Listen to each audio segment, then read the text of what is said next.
great. All go, no wait. Champion, no debate. First place, go play. Humble. Yo, what's going on? It's your boy, Mr. Humble Greatness in the building. Another episode of Humble Talks, and I have two special guests with me. I'm going to go ahead and let them introduce themselves. Jose Sembrano. And Austin Macbeth. All right, man. We in the building. I'm excited this morning, man, because we got some heavy hitters here for real. So they have no idea what I want to talk to them about. So we're going to go ahead and introduce that right now. I want to talk about the impact that you guys have in what you do here in Wichita, because you guys both have very high positions here in Wichita. And we know what kind of demographic we live in as well. So I want to talk about just impacting the youth, man, and what that looks like from what you do. So anybody can start, doesn't matter to me. And get up on the mic a little bit too. Absolutely. So I was just talking to Austin about this, the impact that I believe that he has as the head coach and being a young man in the community. But yeah, we have I believe a major job ahead of us for the youth right now in this city. I know we were involved in the vigil at the mall. That kind of sparked a lot of things, going forward. What happened? Well, because they might not know. Yeah. So we challenged the churches. We challenged leaders, me and Cornelius. We challenged the mayor. Okay. We challenged the commissioners. You're challenging high people. Yes. Absolutely. Absolutely. Okay, yeah, for sure. We would have went after the president too, but we probably wouldn't have seen our the news that day. But so what we did that day was we knew that as a community, and some of us from where we come from, there was action that needed to be taken. Yeah. We had already been in action, right? Okay. As an outreach ministry, we're already in action. And what's the name of the outreach ministry? T-Bach Ministries. Okay. The Body of Christ. Okay. And so T-Bach Ministries, the Body of Christ. Got you. So we're in, a lot of people don't know this because I don't tell a lot of people this, but we're in churches all the time. We're in meetings with pastors all the time and trying to bring the body together and trying to get unity for the community for the cause of Christ. So that is something you really don't see so much. I mean, I know that it is happening, but on a large scale, most of the time, it's like you do this, I'll do that. Correct. Go ahead. So this ministry is more bringing the body together, and this is something that was on Rachel's heart in the beginning. My beautiful wife, Rachel Sembrano. Shout out to Rachel. Shout out to Rachel. Absolutely. And so in this interview me and Cornelius did, we challenged them to come out. We challenged them to be a part, not just sit up and say, hey, what, the mayor wanted a community response, and so we gave him one. Wow. And we challenged him to come out and be a part of it. He had a dinner that night, Brandon Whipple, and so he wasn't going to be able to come, and he showed up. That's a big deal. It is a big deal. It's a big deal because I believe he stood behind what he said in the beginning stages of the news articles and everything, the interviews. Correct. He stood behind it, and that changed my perspective on him. It gave me a different level of respect for him. Yeah. And knowing that he is. We may not agree on everything. Come on. Which that always happens, right? Right. And we're not going to agree on everything, but action needs to be taken. Yeah, for sure. And that starts with the people. That starts with me, you. It starts with all of us coming together and just taking footsteps. Okay. Towards a solution. For sure. So, the Juvenile Detention Center we've been months in meetings at the Juvenile Detention Center, and then that day, I think that day or the next day, the mayor's assistant reached out to me and said he's appointing you to the Juvenile Detention Board. I had already been in the Juvenile Detention Center. I had already been in meetings with Glinda, and she just retired. Wow. Yeah. And so it's all God, moving Absolutely. and opening the doors. And so I like to see young men like you and Austin jumping in different places, in this, to be the hands and feet of Jesus. Oh, man. Okay, I appreciate that for sure. Absolutely. All right, what about you, brother? Talk to me a little bit about your background. Yeah, my background is I have a unique situation, and even Okay. just kind of what we're talking about today, which I didn't know we were talking about today, is something that my wife and I have talked about a lot. I'm from a small town in Wayland. It's called Wayland, Iowa, so it's about 900 people. There was Everybody knows everybody. There was always a joke growing up. So I have a brother. Dad's black, mom is white, and we always had a joke growing up that there was one black person in Wayland because my brother and I are half. So like that's the demographic that I grew up in. Okay. And, Okay. And so for those of you who don't know, I'm the men's basketball coach at Friends University. Yeah. I just got done with my first. Say year. that again. Say that again. Say that. I'm the men's basketball coach at Friends University. That's awesome, man. And so I've been here for almost a year. I think I got here like end of March last year, so it's almost been a full calendar year. Wow. Just got through my first year. Sheesh. Being head coach is tough. So what? Let me ask you this: what were you before? I've been an assistant men's basketball coach for 9 years. So right when I got done playing college basketball, I got right into coaching. Gotcha. So what level are we talking about? So I played basketball at Iowa State. Okay. All you KU fans, I'm not about it. No. Come on. Uh-oh. Wrong time to say that. No, they had a good year. So I played basketball at Iowa State. Okay. I actually played football too, but that's another story. So I played Receiver. quarterback. Quarterback. Yeah. Oh shit. Okay. Okay. Man, All-American boy. Wore that red jersey so I didn't get hit very much. But yeah, I played basketball and football at Iowa State. Right when I got done, got right into college coaching. My first year was at an NAIA school out in North Carolina, actually, which is where I met my wife. Shout out to my wife, Jen. Shout out to Jen. Okay. Come on. And then I moved back to the Midwest, right near where Iowa State's at in Ames, Iowa. I was coaching at a junior college for 2 years. Wow. Then I spent 5 years at the Division II level. So 2 of those were at Illinois Springfield. And then the last 3 years I had been at Truman State University, which is in Kirksville, Missouri, so northeast corner of Missouri. Let me ask you this: what did you graduate with? What did you go to school for? So, well, I went to school to play sports. Yeah, hey, so did I. I know. But no, I got a degree in psychology, which at the point, like when I first decided, I was like, I don't want to do anything. Like I just want to hoop. I just want to play ball. Yeah. And they're like, or we be got to around pick it. a major, and I'm like, well, like I hate reading, so I'm not doing anything with history or English. Like I don't know what I want to do. Like I just want to hoop. I just want to play sports. And so I took a Psych 101 class, absolutely loved it. And I tell everybody it's the truth. My professor was fine. And I'm like, Hey, there you go. That'll make you go to class. That'll make you go to class. You know what I mean? Honestly, the best policy, right? Come on. I was like, this might be the best. I just really liked it. Like, Yeah. I love people. I love the way that people think. I love just the way that, we find out how people are motivated and all this stuff. And so I was like, psych sounds like And he loved his something I'd be teacher. interested in. Yeah, So, absolutely. Yep. So I graduated with a psychology degree. Wow. So where did you meet your wife at? We met in North Carolina. So my first coaching job was at a little tiny school called Montreat College. It's actually in Black Mountain, North Carolina, which is where Billy Graham lived. Wow. Yep. Okay. Yeah, yeah. Who I was listening to when I pulled up. Really? Yeah. Yep. Love Billy Graham. So I was there. It's kind of, the story sounds kind of scandalous. It really wasn't as bad as it was, but I'm a first year assistant coach. So I'm like, I'm green right out of college. I'm like 22 years old, maybe 23 at the time. I think I was 22. And Jen was from Florida, Orlando. Okay. And she was playing volleyball at Tampa. Okay.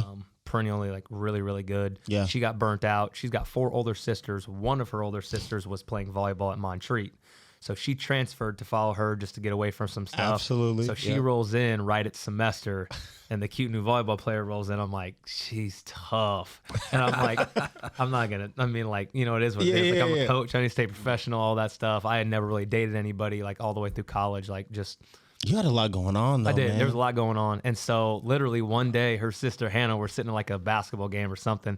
She turns over to me and she goes, so are you into my sister or what? I said, I'm sorry, what? She goes, are you into her or what? I'm like, I am, but like I'm also a coach. Yeah. And for so sure. that's how we met and kind of tried to date, did long distance. When I moved back to Iowa, she moved back to Florida and thought it was going to be like the whole one that got away. We broke up. We didn't like doing long distance. And then about a year later, got back together and got married and Okay. got a 10-month-old daughter and Okay. oh yeah, we building the army. Come Yeah, on, come on now. absolutely. Trying Come That's on. what's up, Kingdom. man. I think that, man, that's an incredible story. It is. yeah. Because It is. usually, I feel like, first of all, I feel like college coaches, when I was first introduced to you that day when we were all at Homegrown eating breakfast, right? Shout out to Homegrown.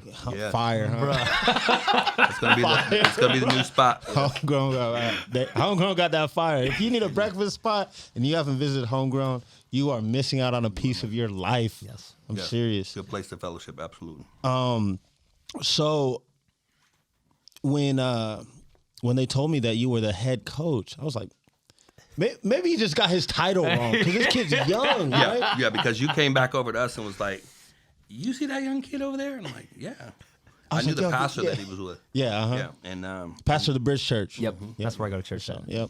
Got you. Okay. and I knew I recognized him. And I knew when he came in, he waved to me, so I knew who he was. I just wasn't sure. Yeah. I deal with so many pastors all the time, all over the city. But I already know how it he is. said, "That's the coach," and I said, "Wow." Yeah, I was like, man, that's the coach. And he was like the coach? I was like, yeah, like the head coach. He was like, for real? It's like, that's what I said. So we were talking about doing podcasts, and we got interrupted by one of your brothers, Cornelius, who decided that he wanted to talk. That's about your his, best friend, man. He wanted to talk about his podcast, and so we were having this thing, and then you said, we should get a podcast with Yeah, absolutely. with Austin, and I was like, yeah, and then Cornelius jumped in, and so we kind of lost track right there. But shout out to Cornelius, 100. We love you, Corn. We love you, Corn. So let me ask you this. How much of an impact, man, do you think that you can bring to this community through what you do? I'm going to start off with you. I think a major impact. A lot of times people think that's me, but that's me and my wife behind the scenes, just really praying and really asking God, where to go, because there's so many times we're being pulled different directions. Come on. And there's a lot of things. There's a lot of people, saying, "Hey, come do this or jump in this and this and that," and so.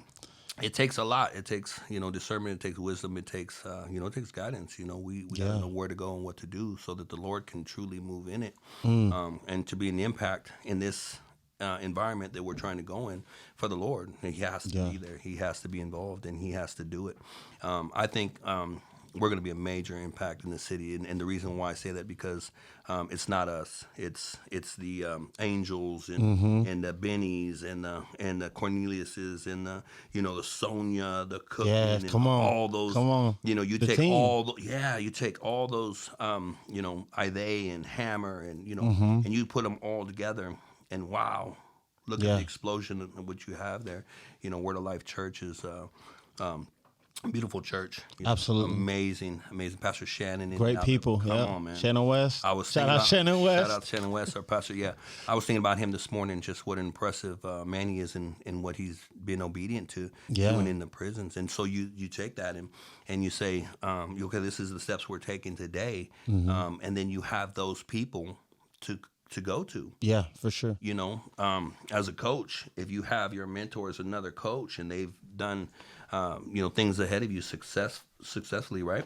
You can go to those men and get wisdom, get counsel, and so for us, I think it's just the right place. It's just lining up, That's awesome. Absolutely. For sure. I think major impact in the city. Awesome. What about for you? I think I'm still figuring that out. Ooh. I think Okay. I'm discovering how big my impact can be, and that's Absolutely. not out of arrogance, but just like the No, it's nature huge. of my position. Yeah. I got into coaching because I felt that God said, "This is your ministry." I spent my whole life, like since 5 or whenever I could dribble a ball, whatever. Like I wanted to play professional sports, and I mean, my mom raised me in the church, and I dedicated my life to Christ at a really young age, and it was like, I'm gonna play sports for the glory of God. Like, Did you have mom and dad in the I house? did not. My dad left when I was probably around 1, maybe 2, somewhere in there. Do you know who dad is? I do now. Okay. Did not meet him until I got to college. We got reconnected. He reached out to me. Wow. So that's when I met him. And so I spent my whole life like, I'm going to play professional sports and I want to do it to the glory of God. And Absolutely. the bigger the platform, the bigger the outreach. Like that was the whole purpose. And I got to Iowa State and I'm like, all right, I'm going to go to the NFL. Like that's what it's going to be. That's what we're going to do. Come And on. then like day 3 of practice, I'm like, homie It's is going different. to the NFL.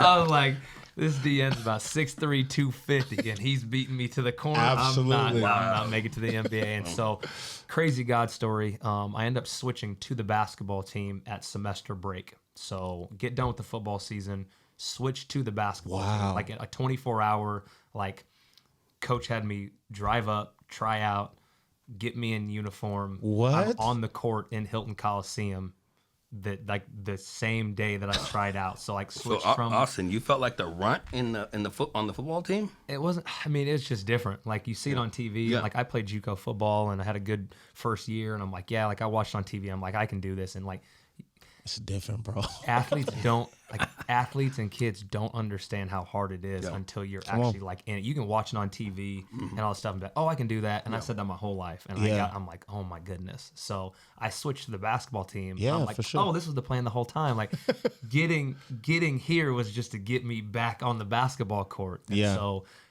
first couple practices, I'm looking around, I'm like, every single one of these dudes is like 6'6", and the dudes who are my size are dunking like I've never. Like it was just different, and so I kind of had this awakening throughout this 2.5 years of playing basketball after a year playing football, where it's like I'm not going to the league. Yeah. Like that was never gonna happen. I just understand. didn't know it.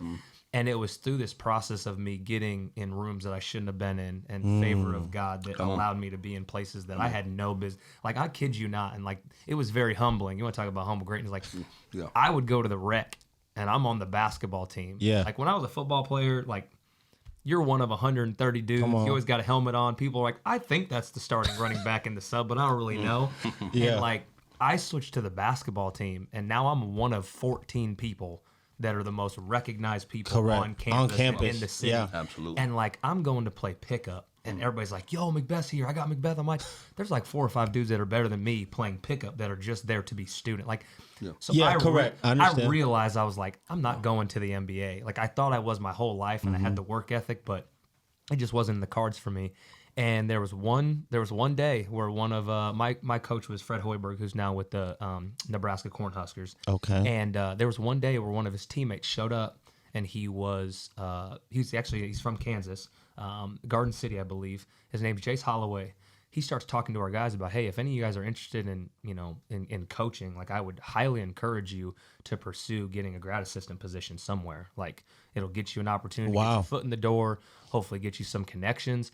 And it was weird because, I mean, like, Fred had guys come in and speak and talk to us. And, as a kid, you're just kind of not really paying attention. Whatever, You just got done practice. Nah, you're thinking about I feel you. whatever. Right. And something about when Jace was talking that day, I was like, I never thought about coaching.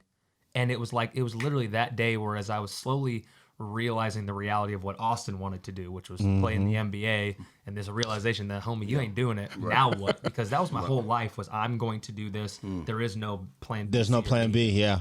And so I very specifically remember that day that it was like as soon as Jay said coaching, it was like God used that seed to plant into my heart where it's like, maybe I'm supposed to coach. Yeah. And it was like this one dream that Austin wanted his whole life was like slowly fading away. Yeah. And it was like right at the exact same time that God like planted this seed of like, dude, you're supposed to coach. Like that's what this whole thing was for. And so that's how I got into coaching. Wow. Like, that was so you didn't because my next question was going to be like, at what age did that one coach like pour into your life that made you want to be like, this is what I want to do? It was never you didn't that. Have It that. was just it was a conversation. And that's the crazy thing because people always ask me because when people see a young coach, yeah, come on now. usually the first thing they think is like, who was your mentor? Like, Absolutely. Who was the dude that got you to where you were Absolutely. going to be? And I think this is just a testament of like to the grace of God and his ability to really fill gaps that people have. Like number one, didn't have a dad in the home growing up. So that already was like tough. Absolutely. Didn't realize the impact that it had until I started to get older. Then I started to realize that that's so common these days that like that gave me a platform to understand how other people grow up. And so then the next thing is I never really had a coach that like poured into me that I had for a really long time that was like my mentor that I call when I've got a question or when I'm struggling with this. Like I didn't have that dude either. And people are like, you have to have somebody. I'm like, no, I really didn't. And so like, was your mom white or black? she's white. So mom is white, dad is black. Man, so how was it? Let me ask you this real quick. How was it growing up then?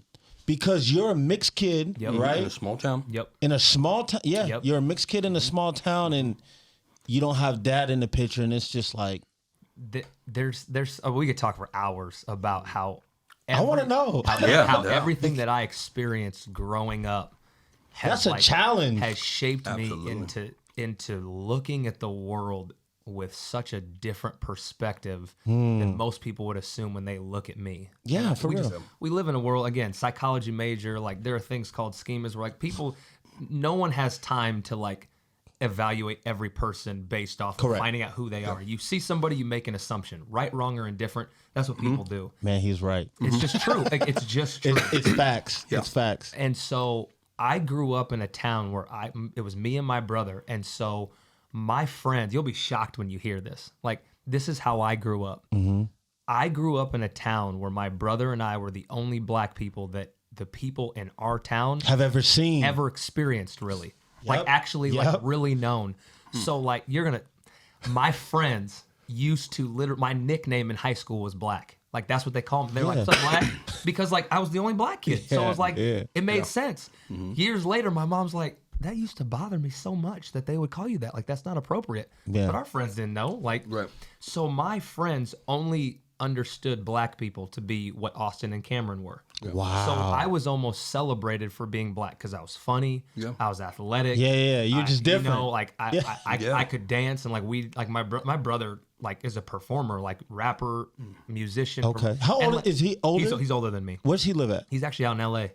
He and his wife are. Oh, my bad. Shout out to my brother Cameron. What's up, man? What's Yeah. up? Angelo's going to try to get him on the Absolutely. But I mean, like, like my friends just thought like to be black was to be cool because that's what Austin and Cameron Wow. were. Like, Okay. and yeah. so we kind of were raised like white kids. Yeah, you for could sure. say, but Yeah. like we were just different. Like we dressed different. Yeah. we had a different swag to us. Like, and I don't know where we learned it from because like I graduated high school in 2008, so like YouTube was barely even. Come on So now. it wasn't like Yeah. I was like. I mean, I remember watching.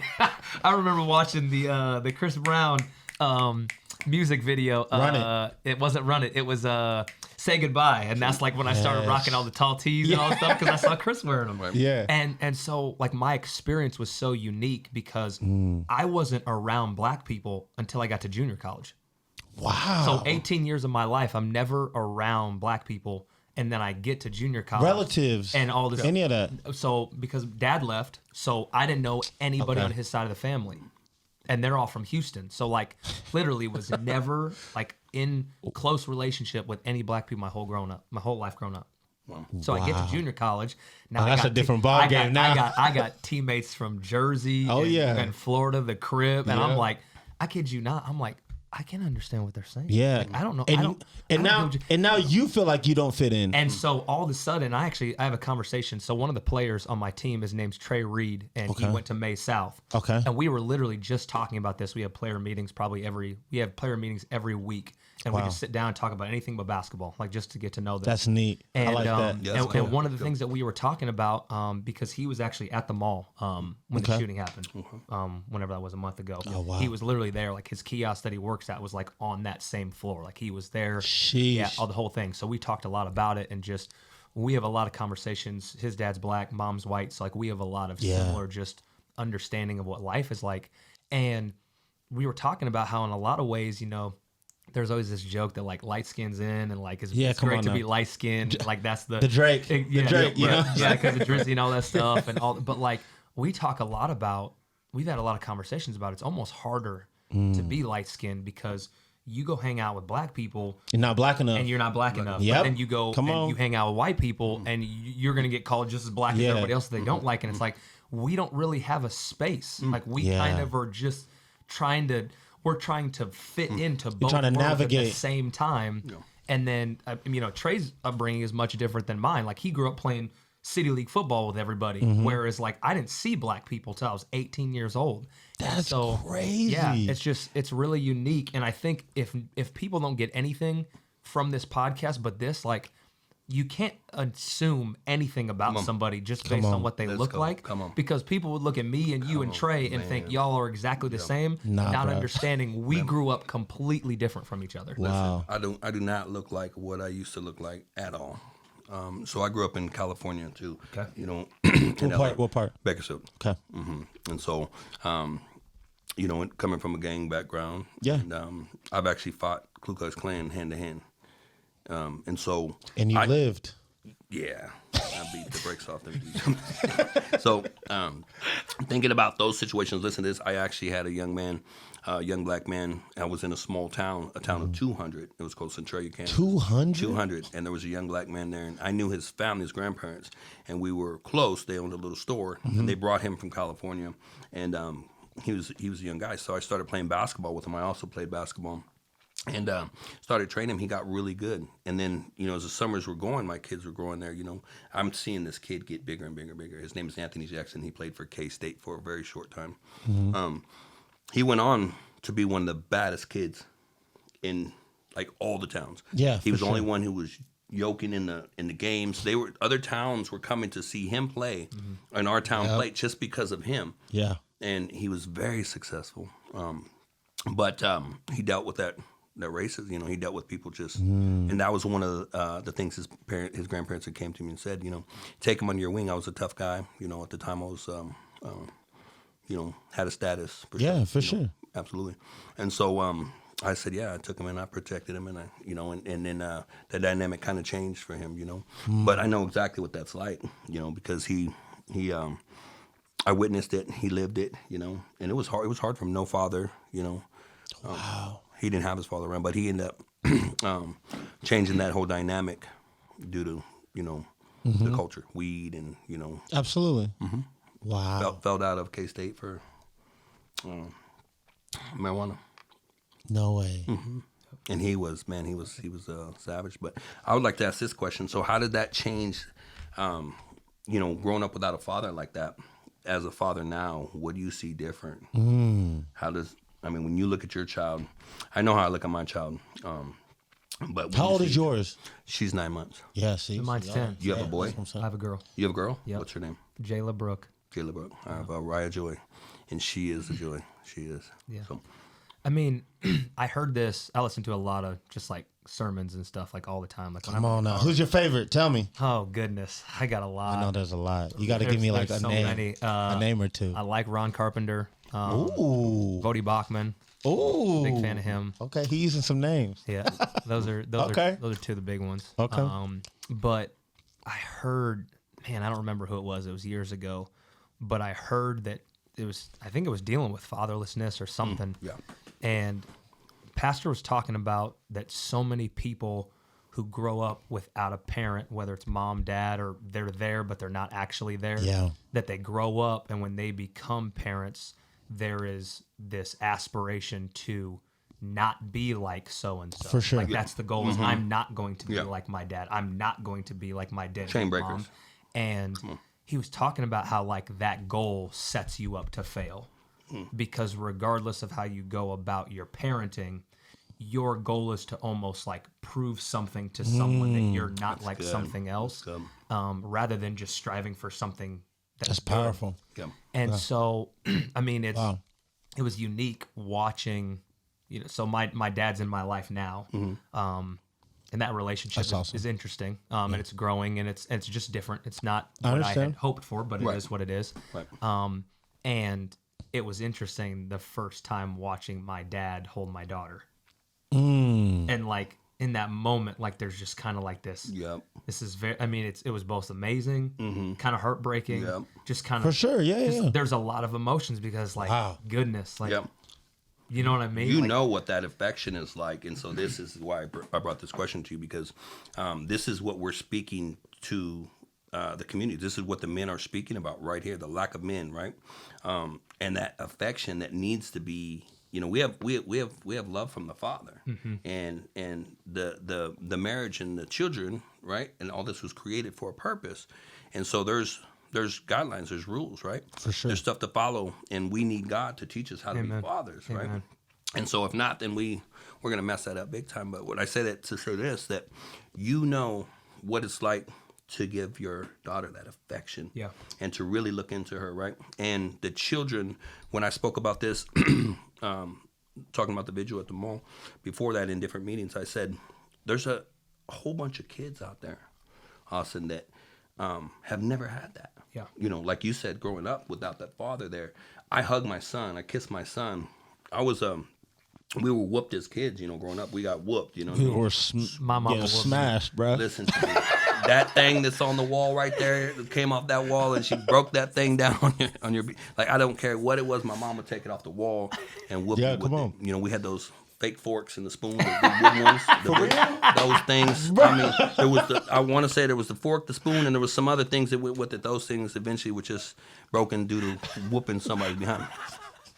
But you know, if you think about that, you know, I spoke to a young man the other day. He sent me a post and he was showing his daughter, and I said, you know, love on her. You know, that affection it's everlasting. But you do see, you know, some people who have came from not having that, you know, maybe have just a mother, like you said in your story, and have been powerful, successful stories, you know, and made it through. A lot of those kids end up on drugs, end up on, you know, fatherlessness. No, they end up lost real quick. Lost. Yeah. I mean, and so you got a powerful story, and I mean, it's going to be used huge. I know it is. But the thing about it is so you're looking at these kids in juvenile detention center. You're looking at these kids in the neighborhoods where I come from myself. And I had a loving mother. My father died, and as soon as he died, I got jumped into the gang. But my mother stayed hanging in there the whole entire time. She never gave up, you know. And I had a good, strong family, you know, foundation, even in a place where they're literally being murdered in circles around us, you know. Wow. I mean, literally. And so that hug and affection that, you know, that you got from your mom, most of these kids are not getting it. Yeah. They're not getting taught no. You know, a lady spoke with me about one of those fights in the mall previous to this fight, right? And she said, she's a black lady, she said she ran up to these kids stomping each other, fighting, right?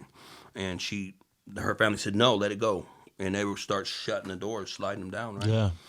She ran as a mother, and she yanked one of these kids from the back of his coat, and she screamed in his face, stop. And everybody stopped. Everybody stopped, and they got in there stomping the kid. And when she said that to me, the first thing I thought was, these kids been waiting to hear that all their life. Absolutely. They've been waiting to hear that stop. A lot of these kids are waiting for somebody to just care. Come on. Like, no matter what I'm doing, just step in. Yes. Step in and show me that you care. Yes, discipline is very important. And love with it is a powerful, powerful tool. Wow. It really is. And I think if we go out, and you asked that question earlier, you know, the effectiveness that we believe it will have. Absolutely. I believe with men like Cornelius, who has a heart for other men to you know, to help them, you know. When I first met that guy, Cornelius? Yes. Okay, come on. When I first met Cornelius, I was actually here I was really deep, real angry, and I planned on doing something really bad to somebody. Mm-hmm. So I was here in my heart on a mission just to end some things and be done. Here in Wichita? Here in Wichita. Gotcha. Okay. And I ended up in a church. Cornelius was there. They said they seen death all over me. I was just, you know, and I know, I can visually see it now. You know, I was in a dark place. Yeah. But when Cornelius came to me, he came to me with so much love as a man who I seen from a place maybe that I had been before, you know, the neighborhood, and he hugged me. And I remember when he hugged me, he just kind of stayed on the side of my face, you know, like on my ear. Yeah. And I was kind of like, hey, like, I think you're breathing on my ear. You know what I mean? Like, you know, coming from where I come from, like, hey. Yeah, bro. I need some space a little bit. Yeah, I need some space. We can, let's do the dap thing. You know what I mean? Like, you know what I mean? Yeah. And every time I seen him, it was that same thing, you know, to the point where I'm like, I think your lips are on the side of my ear when you hugging me every time. You got to, you know what I mean? What's up? You know, and he never backed up, because in his heart, it was truly to see that love come over. We need to do this with the youth. We need to do this the same. Yeah. We need to mimic that true love as true love, and then help change, because I didn't want anything to do with most of the men, but he kept showing up. And you know, just praying, and just, you know, and there was powerful changes in my life due to his obedience. Wow. And you know, that's key. Powerful changes in your life due to his obedience. Due to his obedience. Yeah. Wow. Yeah, I mean, drugs, alcohol, that stuff just dropped off. I wasn't a slow change. I was a radical change. You know, I didn't have to go to AA, NA, and these things that, you know, Jesus really touched me. I was really ready, and he sent somebody who was really there to say, hey, that's powerful. This is the message. Are you willing? Are you ready to receive this? Yeah. And I was ready. I was like, look, this is my options. You know what I mean? Yeah, it's either this or death. Yeah. Like, for real. It's either this or possible suicide, or or killing somebody. Right.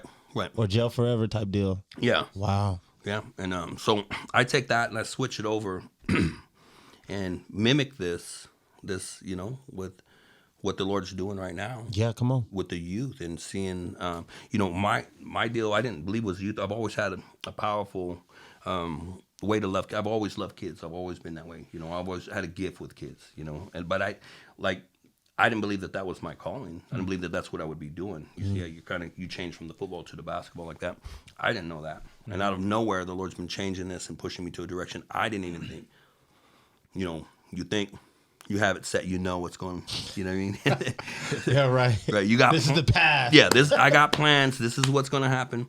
But he's really been calling us to the youth. And so I believe we're going to make a major impact with this city, with people like Austin and absolutely Angelos and Cornelius's. We don't say enough about you, and what you're doing out here is so positive, man. It's I appreciate you bring so much joy to people's lives. My wife, she loves you guys. She talked about you guys before I ever knew who you guys was. I remember when I first met this dude, it was over at Life Church East, and I saw his wife, and I gave her a hug, and she was like, hey, you got to meet my husband. I was like, okay, cool. And then he looked me straight in the face. This is the first conversation. Looks me straight in the face. He's like, we gonna work together. And I'm like, man, everybody always says, we're gonna work, whatever. And then I just start like seeing you around more, you know what I'm saying? And I was like, okay, cool. And then Cornelius was really the one. He was like, yeah, man, this is like a good dude and da-da-da, and he has a heart for this and this. But we never really did anything. I had no clue. Because that happened when you told me, it's like, yeah, man, we're going to work together. I was like, how? Like what? Right? Yeah. And then it was like dead silence for months. And then he messages me and he's like, hey, I want you to come downtown where, we're going to be talking to some people, da-da-da. So I walked down to like the court building, right? Where they got to like check you in and stuff like that. And he's like, oh yeah, man, we're upstairs. And we're with people that you just can't get to, right? And that's what I've always liked about my brother, because even when I said in the beginning, I said, man, you're talking about some high people, people who were like, man, it'd be nice to meet with them, right? You're just like, let's do it. Yeah. Right. You know what I mean? That's all the Lord. Big deal. He's been bulldozing doors, using us to do that, to get the right people in and kind of have these conversations. But yeah, we've locked arms with some people, and it's been surprising because we try not to lift that up, and then at the same time, Bible tells you not to forsake any things that He gives you your hand. What you put to work. And so we love Jim Howe, Commissioner Jim Howe. We built a relationship with him and Judge Macias and Glenda from the Juvenile Detention Center. And so there was some heavy hitters in that room that day. And, absolutely. And from there, there's been doors that have been open, but they're not just doors for, us. They're doors for everybody. These doors are so powerful. Huge because, we want to see Cornelius and them go in there and do concerts. And absolutely. And I also wanted to bring to your attention. What's up? The workforce. So this is part of your workforce. You always say this is my work, right? Yeah. How many kids in that juvenile detention center would like to do what you're doing? Oh. How many of them would like to be part of, what Angelo does? Wow. How many? And so we were talking about coming in there and doing a display with, some of the workforces, some of the people like, some of the artists. I mean, Hammer just went and did He's in Florida right now. 1,000, preached in front of 1,000. Shout out to Mark the Hammer. Shout out to Mark the Hammer, man. And his wife as well. Yes, come on now. Went in and preached in front of 1,000 inmates and gave it to him.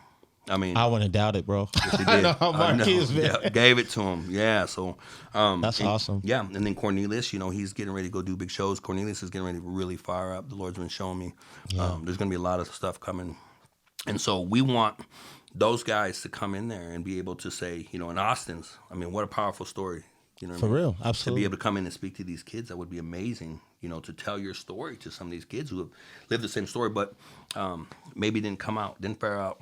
It's good. You know what I mean? So what do you think the hardest thing is for you?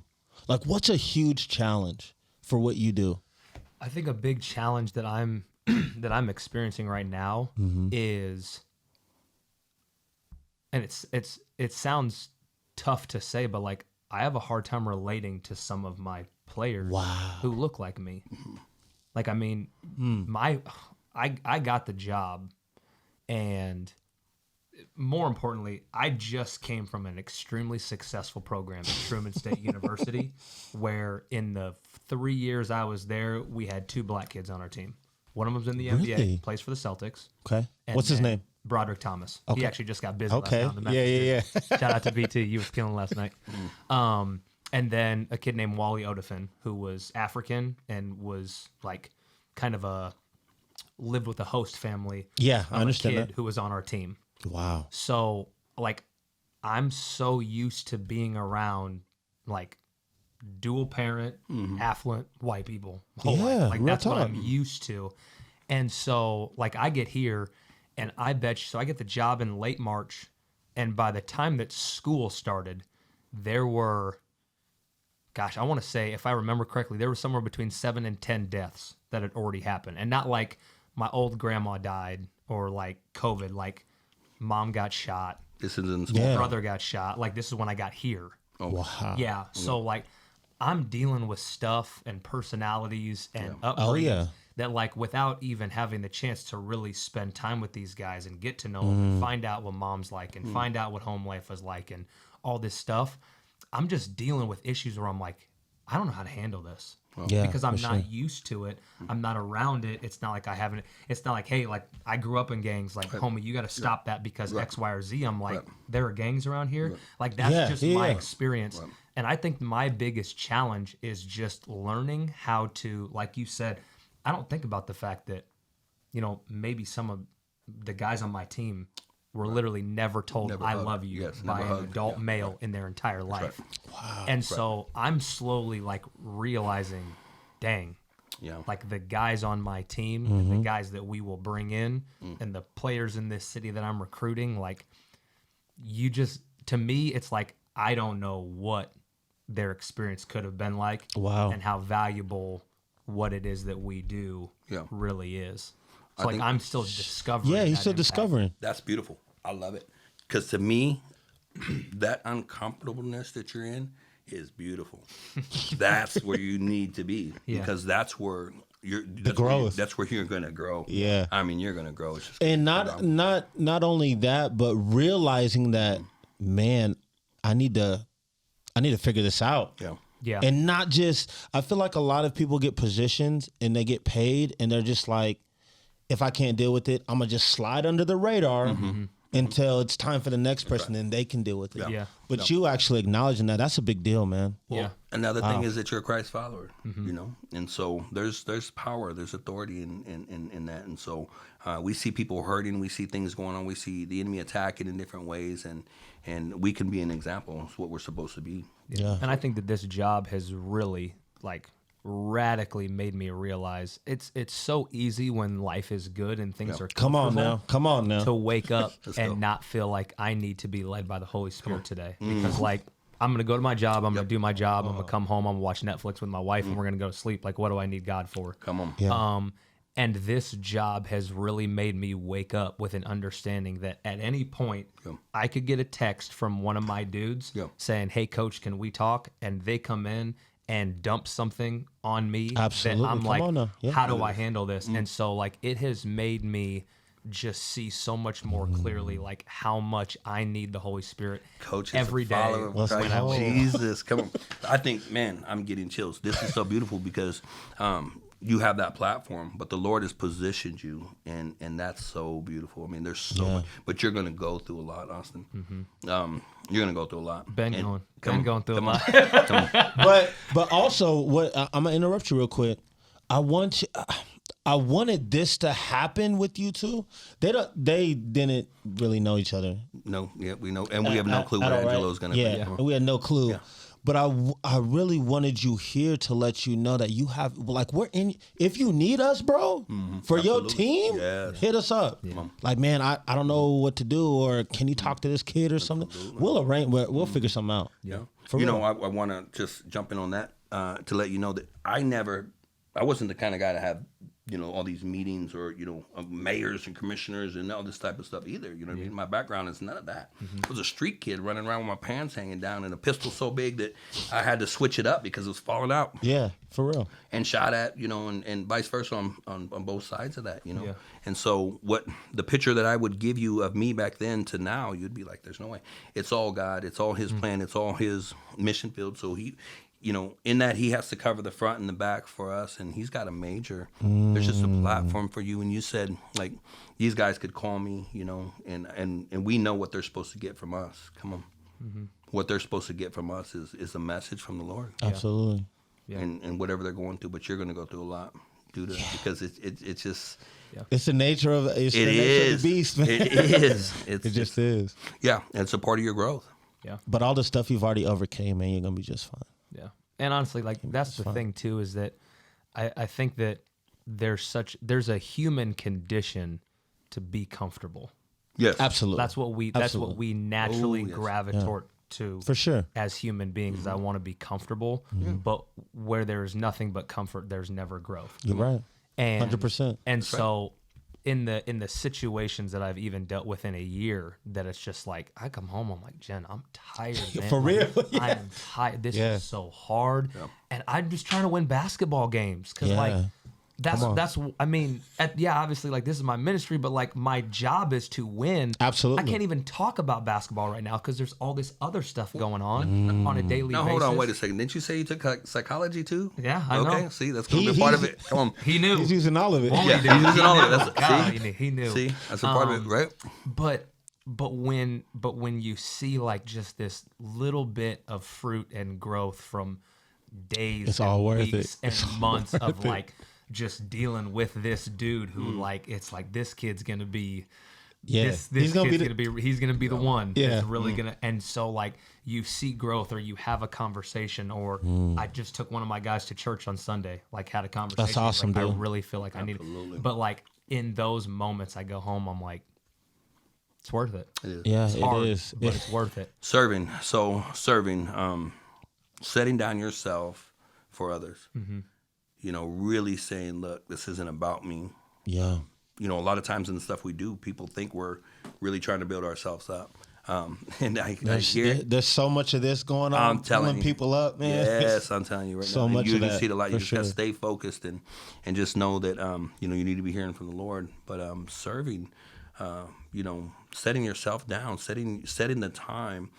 Pastor looked at me one day and said, "Look at the percentage of what you give, right, of your Absolutely. time. And remember that you're taking away from your family, and what it's like not to have that dad around, right, in that time. And think about that percentage of time that you give when you work." Yeah. You do church, you functions and this and that, you know what I mean? And look at that percentage of what you give, and then look at your family and see what percentages they're getting, and you're serving others. Yeah. You're serving others at the end of that, Constant battle for me. It all is. the time. It Yeah, I think I think one I'm that working on right now. yeah, I think everybody needs to probably work on that. Yeah. It's hard to find balance. Yes, it is. It is. I've been doing this recording thing for years, and there's times when my wife's like, "Yo, I need time. Like, I need you to give that to me, right?" Yeah. And it's really tough when you love what you do because you're like, "Okay, but I mean, I gotta do this, and this, and this." You know what I'm saying? But Yeah. I believe that believe that when the wife says, "Hey, I need time," Yeah. not only has she been thinking about that for weeks, right? that she wants to tell you that, but also that's why the Lord gave you a wife. You know what I'm saying? Like, He's gonna download stuff into her that you can't see, that you don't know, and she's gonna be able to talk to you. You just have to be able to receive it. So that's talking powerful. talking about the dysfunction of our communities and all those things. That's it. The lack of fathers, right? Yep. I mean, you can even be a father at home and not be attentive to your family and not be there. That's Come on. powerful. And so the enemy's using those things to separate, right? What God's using to create and build, right? The kingdom, the family, right? And so that's something I've been working on lately. Shout out to Rachel Simbrano. Love you. Yeah, shout out to my wife, Paris. Come man. on. Shout out to Jen. Yes. So that's There's what so I've been much, trying to work man. on. There is. And my wife is the other part of me, Yeah. And so a lot of people She's don't see awesome. that. Yeah, she's She awesome. is. She is awesome. She is, for and sure. and you know, we're newly married too. So how long you been married? Almost 4 years. So we're newly married. So we're learning each other, and you know, long ways to go. Also, jumped right into ministry and jumped into all these things the Lord has called us. So I mean, you know what I mean? Like just You're just diving in the deep end, Man. trying to get it. yeah. And so you know that balance is really, really, really It's important key. because we can forget who we are and where we're really supposed to be. In order to accomplish the goals that He's called us, we need to be in line here first Yeah. in our homes. I think especially when we understand and we constantly remind ourselves that like marriage is a picture of the gospel. Come on now. And so if we're, you know, focused on ministry or coaching or podcasts or whatever, Yep. and we are not doing a good job in our marriage, then we are taking the gospel and saying, well, my work is more right. important Yeah. than the representation of the way Christ And that's a loved tough the church. that's a tough balance for me. I'll tell myself, bro. Yes, yes. That is a tough balance for me. And the Lord, man. you know, it's hard. I see because the Lord's going to allow, you know, that to come to light. You know, it's just going to happen. You're going to know, and you're going to go through so many things because the enemy does not want your marriage to be successful. He doesn't want Correct. you to do it. He doesn't want you to serve the youth. He doesn't want you to serve, you know, men in your basketball team. He doesn't want them men to come over to the Lord. He doesn't want them to know who He is, and doesn't want them to have that option. You know what I mean? And you, knowing the Lord, can bring that option to the table to say, "Hey, look." And so you're gonna face opposition. You know, and the basketball thing's not a big thing. You know, the success of being a coach is not a big thing. You know, all these different things. It's the relationship with our Lord and Savior. Yeah. That is the big thing. Yep. And so we need to make sure that we're in line with that. And it's that balance is hard. It is. It really is. It's tough. Yes. It's tough. It is. Well, I got to get going because I feel my phone buzzing. That's probably I your wife. feel it. I feel it. But man, we had a great conversation. Absolutely. I really do appreciate both of y'all. I'm serious. We're up early, and I know when you get up, you got a lot of stuff going on. But to just sit down, have this conversation, and what I always tell people about the podcast is getting people on here who want to change the community. You know what I'm saying? Yeah. Getting us all together and really, you know, pouring into these kids' lives, because like the tragic things that we hear, I believe that we can stop some of this, man. Yes. I do. Yes. I really do. Yes. You're right. So, You're absolutely right. man, just taking time out of your day to come and hang out and, you know, have a great conversation. I do appreciate both of y'all. Well, we appreciate you. You're gonna have to do one with the women so we can get their perspectives on it. Absolutely. Yeah, we are. We're going to have to do that for sure. All right, y'all. Go ahead, tap in Humble Greatness Studios on YouTube. Go ahead, hit the subscribe button, and we'll holler at y'all later. Y'all take care.